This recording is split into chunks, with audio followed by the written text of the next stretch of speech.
और अगली खबर है सुप्रीम कोर्ट से, जहां केरल सरकार को कोर्ट ने फटकार लगाई है। दरअसल लॉकडाउन के लिए छूट देने पर यह फटकार लगाई गई है। बकरीद पर लॉकडाउन में छूट का यह पूरा मामला है। कोर्ट ने कहा है कि ऐसी हालत के बावजूद जबकि कोरोना चल रहा है, छूट ये डरावना है।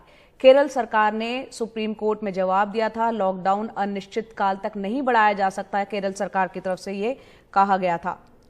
आशीष भार्गव हमारे साथ जुड़ रहे हैं। आशीष, यहां पर कावड़ यात्रा जब हुई थी, यूपी सरकार भी अपनी दलील दे रही थी, आखिरकार वो कैंसिल करनी पड़ी। उत्तराखंड ने भी की, दिल्ली ने भी की। अब बकरीद के दौरान लॉकडाउन में ढील का क्या मतलब था, क्या क्या पक्ष रखा गया केंद्र सरकार की तरफ से, क्योंकि यहां फटकार लगाई है सुप्रीम कोर्ट ने।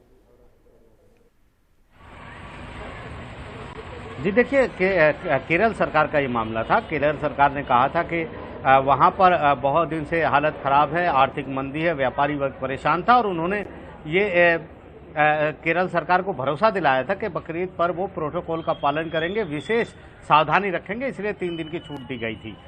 लेकिन यहाँ पर सुप्रीम कोर्ट ने काफ़ी फटकार लगाई और कहा कि प्रेशर ग्रुप के दबाव में काम किया। एक तरह से ट्रेडर्स, जो व्यापारी वर्ग है, उनके दबाव में सरकार आ गई और कोई भी दबाव जो है वो जो लोगों का जीने का अधिकार है भारत के संविधान से, उसका उल्लंघन नहीं कर सकता है।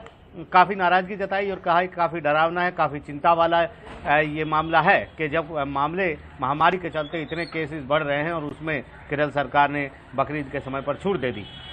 लेकिन हालांकि किसी तरह की रोक नहीं लगाई है, कोई आदेश को खारिज भी नहीं किया है, रद्द भी नहीं किया आदेश को। कहा कि सुप्रीम कोर्ट ने कहा कि आज आखिरी दिन है और ऐसे में घोड़ा अस्तबल से निकल गया, अधिसूचना को रद्द करने का कोई फायदा नहीं है। तो ऐसे में लेकिन चेताया है कि किसी भी तरह की कोई अप्रिय घटना हुई तो कोई भी व्यक्ति अदालत आ सकता है और अदालत को इसकी जानकारी दे सकता है और इसके बाद अदालत कार्रवाई करेगी। तो काफ़ी सख्ती दिखाई और कहा कि यूपी में जिस तरह से कांवड़ यात्रा के दौरान जो सुप्रीम कोर्ट का रुख था, उसी तरह के रुख इसको भी केरल सरकार को समझना चाहिए और जो कोर्ट का आदेश है उसका पूरी तरह पालन करना चाहिए।